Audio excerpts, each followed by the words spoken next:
Coming up on CTV Sports, the Bronze Boot is staying in Fort Collins. And basketball season has begun. Find out how the men's and women's teams performed this weekend. Plus, we sat down with CSU football's leading tackler, Kevin Davis. All this and much more tonight on CTV Sports. Hello, welcome to CTV Sports. I'm Brett Kennedy. And I'm Travis Green. Brett, big weekend for CSU Sports. Basketball's back. Fun time of year. The women's team won, the men's team won, and the team won the Bronze Boot for the third year in a row. Yeah, it's a fun time of year. Big weekend. The Colorado State football team headed up to Laramie on Saturday to face Wyoming for the annual border war. On the team's first drive, Nick Stevens led them down the field, highlighted by this huge pass to Kevon Cartwright down to the 10-yard line. A few plays later, Izzy Matthews dove over the pile to give the Rams a 7-0 lead. On Wyoming's first drive, star running back Brian Hill fumbled, and it was recovered by Trent Matthews, and CSU was able to get a field goal off of that drive. Trent Matthews had himself quite a game this weekend.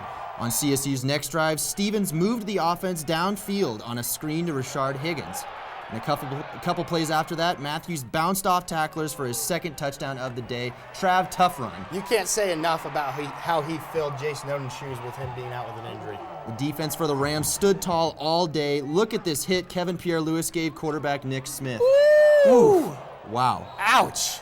Then Kyle Robinson came around the edge and slammed into Smith, forcing a fumble and a Rams recovery. But the celebration wouldn't last long. Stevens was soon picked off in the end zone by Andrew Wingard, and the Rams were up 23-0 at the half.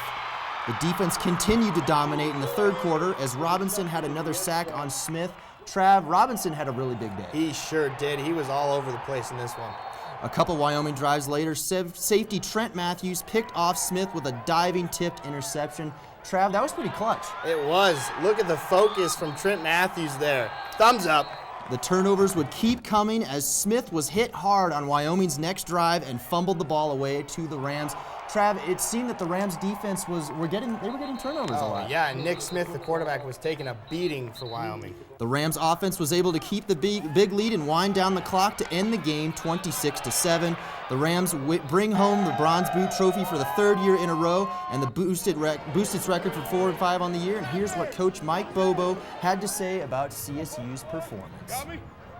The thing that has hurt us in the two losses were the turnovers, and we were able to not turn the ball over but once a day. We were efficient in the passing game. We got to still be a little more balanced offensively, but this was one of those games where I really didn't care what the balance was. We were going to come out of here with a W. It's time for the CTV Sports Play of the Game. For the first time this season, the play of the game belongs to the defense. Wyoming's Nick Smith throws this one over the middle. It gets tipped up in the air, and Trent Matthews comes down with the catch. Concentration on this play, Trav. Yeah. That play was insane. Great play by the senior. Trent Matthews, fumble recovery and an interception. Fantastic job from him this weekend. Well, it's now time to name CTV Sports Players of the Week, starting with the offense, and we gave this one to Dalen Dawkins. Trav, Dalen Dawkins had a big day filling in for Jason Oden Jr., sat out this game with an injury. 25 carries, 140 yards, and 5.6 average yards a carry. Yeah, Coach Bobo said after the game this was just about the first time in a while that Dawkins has been healthy, and you could tell. He looked like the Dalen Dawkins we saw in the first two games of the season. Heck of a game from him. And he's fumbled a lot this year, and it was nice to see him rebound and continue his success. Now for our defensive player of the game, we've got to get this one to Kyle Robinson. Trav, as I said earlier, had a huge day. 6 tackles, 2 tackles for loss, 2 sacks, 1 forced fumble.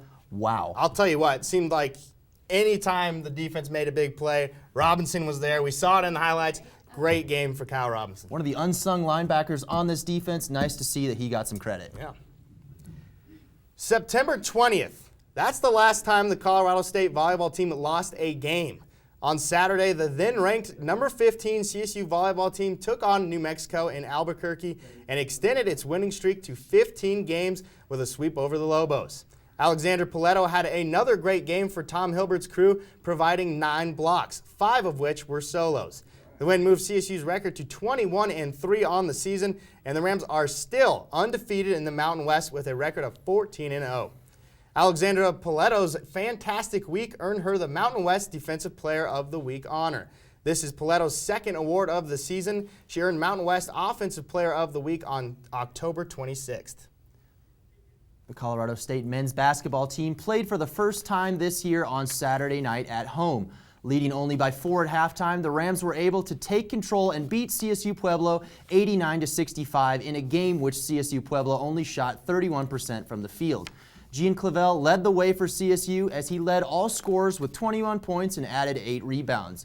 Emmanuel Amogbo was impressive in his first game as a Ram, and he finished with 16 points and 7 rebounds. And Joe Deciman was 1 rebound away from a double-double, as he had 11 points, 9 rebounds, and also dished out 5 assists. Colorado State turned 11 CSU Pueblo miscues into 14 points. The Rams will open up the regular season on the road this Saturday in a huge matchup against Northern Iowa in the Mountain West Missouri Valley Conference Challenge. Sticking with basketball, Friday marked the beginning of CSU's women's basketball season with an exhibition match against USC Aiken. Come again? USC Aiken?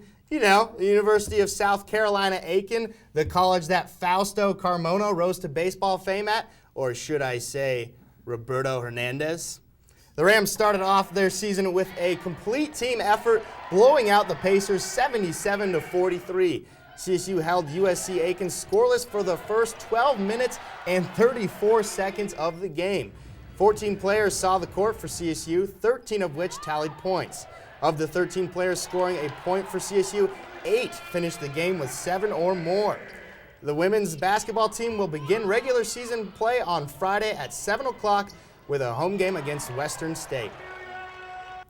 Last night, some of CSU's most talented athletes were recognized for declaring their major. The event took place in the LSC, and athletes were served dinner, listened to guest speakers, and signed their major certification. This is the first of hopefully many Declare Your Major days for CSU athletes. This was an exciting and monumental moment for some CSU athletes who didn't exactly know what to major in when starting school or knowing if they could even achieve it along with playing a sport. I knew I loved math and I loved science, and I didn't really think that I was going to be able to pursue an engineering degree and play a D1 sport at the same time, but we have such a great support staff here that it's been an amazing experience, and I'm able to actually practice what I'm learning in classes, which I don't think a lot of other universities get to do. There's a lot of hands-on, and it's really nice, so I'm excited. It's break time. Don't go anywhere. We'll be right back with this week's sit-down interview with CSU football linebacker Kevin Davis.